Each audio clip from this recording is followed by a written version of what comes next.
اب خان صاحب کے جو کیسز کی بات ہے وہ مسئلے عدالت میں ہیں اور ان کے پاس راستے عدالتوں کے کھلے ہوئے ہیں، جا کے اپنے انصاف کے حصول کے لیے دے ہیو اے رائٹ کہ آپ جائیں. اور میں پولیٹیکل وکٹمائزیشن کے کبھی حق میں نہیں رہا، میں پولیٹیکل ورکر ہوں. پولیٹیکل وکٹمائزیشن کا کوئی فائدہ نہیں ہوتا، بلکہ الٹا جس کسی کو آپ پولیٹیکلی وکٹمائز کرتے ہیں اس کی پاپولیرٹی بڑھتی ہے. تو جہاں تک ان کے اپنے مسائل کا تعلق ہے، اس میں اتنی ضرور بات ہے کہ وہ انگریزی میں کہتے ہیں یو آسک فار اٹ. تو بہت ساری چیزیں ہیں کہ ان کی مس مینجمنٹ ہے، ان کی اپنی جتنی کوآرڈینیشن ہے، جیل سے بھی مل کے آتے ہیں صاحبان، ہمارے دوست ہیں، وکیل ہیں، ملنے والے ہیں،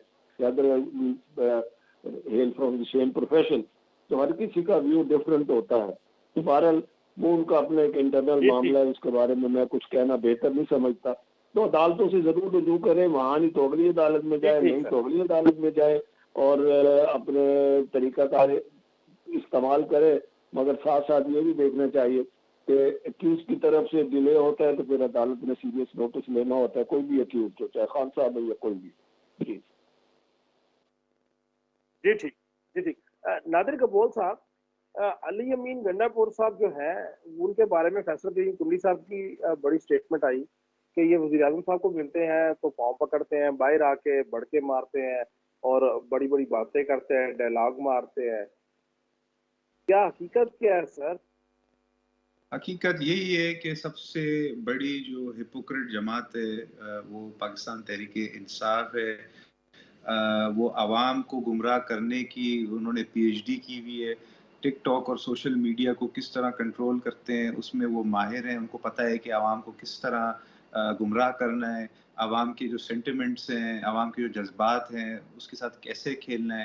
مگر اصل بات یہی ہے کہ جب وہ پی ایم صاحب سے بھی ملتے ہیں یا دیگر ادارے کے لوگوں سے ملتے ہیں تو بالکل ہی بھیگی ہوئی بلی بن جاتے ہیں، معافیا مانگتے ہیں، کہتے ہیں مہربانی کریں، سی ایم میں بن گیا ہوں، مجھے رہنے دے سی ایم 5 سال کے لیے.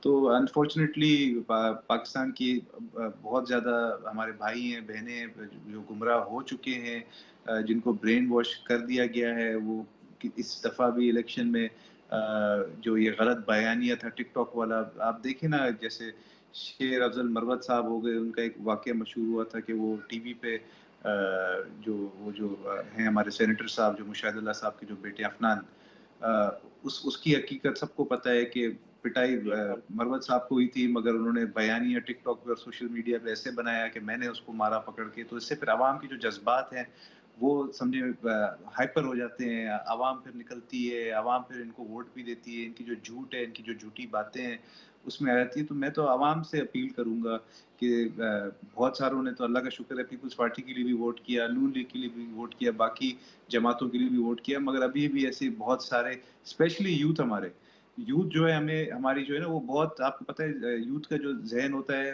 بہت کچا ذہن ہوتا ہے. ان کو ایزیلی آپ مینیپولیٹ کر سکتے ہیں اسی طرح کی پاپولر سوشل میڈیا ٹرینڈز کے ساتھ. اور جو پاپولر جو ٹرینڈز اوور آل ہوتے ہیں، غصہ، گالی گلوچ، بدتمیزیاں، اس کا سی ایم صاحب جو ہیں یہ گنڈا پور صاحب، انہوں نے شاید یہ بھی بولا ہے کہ کوئی سرکاری افسر آپ کی بات نہیں مانے تو اٹھا کے اس کا سر توڑ دو. یہ کیا باتیں ہیں؟ یہ آپ اپنے بچوں کو کیا سکھا رہے ہیں؟ اپنے آنے والی نسلوں کو آپ کیا سکھا رہے ہیں؟ ان کا جو بانی چیئرمین تھا اس نے اس کی جو بنیاد تھی، جو بیج اس نے بویا تھا، کنٹینروں پہ کھڑے ہو کے بجلی کے بل جلا دینا. آپ کو پتہ ہے امریکہ جیسے جو فرسٹ ورلڈ کنٹریز ہے، جو مہذب ممالک ہے، وہاں پہ کسی بھی سرکاری ڈاکیومنٹ کو اگر آپ جلائیں تو اس کی سزا ہوتی ہے. وہاں پہ اگر آپ خدا نہ خواستہ اگر امریکہ کا اگر کوئی امریکی باشندہ امریکہ کا اپنا فلیگ جلائے تو اس کو جیل ہو سکتی ہے اس کو. یہاں پہ تو بھائی یہ ملک کو نہیں مانتے ہیں، یہ کہتے ہیں کہ اگر ہم پرائم منسٹر ہوں گے تبھی ہم ملک کو مانیں گے، ہم پرائم منسٹر نہیں ہوں گے تو ملک کو ہی خدا نہ خواستہ نقصان پہنچاؤ، جلا دو. آئی ایم ایف کو لکھتے دیتے ہیں کہ نہیں لون نہیں دیں، باقی انٹرنیشنل جو ہمارے الائز ہیں ان کو لکھ کے بھیجتے ہیں کہ نہیں پاکستان کے ساتھ اپنے جو ٹائز ہیں اس کو خراب کر دیں. امریکہ کو بولتے ہیں، پہلے امریکہ کو بلیم کرتے ہیں کہ امریکہ نے میری گورنمنٹ ہلائی ہے، پھر امریکہ سے بھیک مانگتے ہیں کہ بھائی دیکھو ہمارے ساتھ کیا ہوا ہے، الیکشن میں ریگنگ ہوئی ہے، ہمیں واپس لے کر آؤ. تو یہ سارا جھوٹا بیانیہ، یہ ہپوکریسی، منافقت کا نام ہی کیا ہے. جی ٹھیک، جی ٹھیک. بیرسٹر وقاص صاحب، جو اڈیالہ جیل کے سپرنٹینڈنٹ ہیں ان کا رویہ بہرحال اس پہ تنقید تو ہوگی، کبھی ملاقاتوں پہ پابندی، کبھی انٹرنیٹ نہیں ہے، کبھی لے کے نہیں آنا، کبھی سیکیورٹی کا ایشو.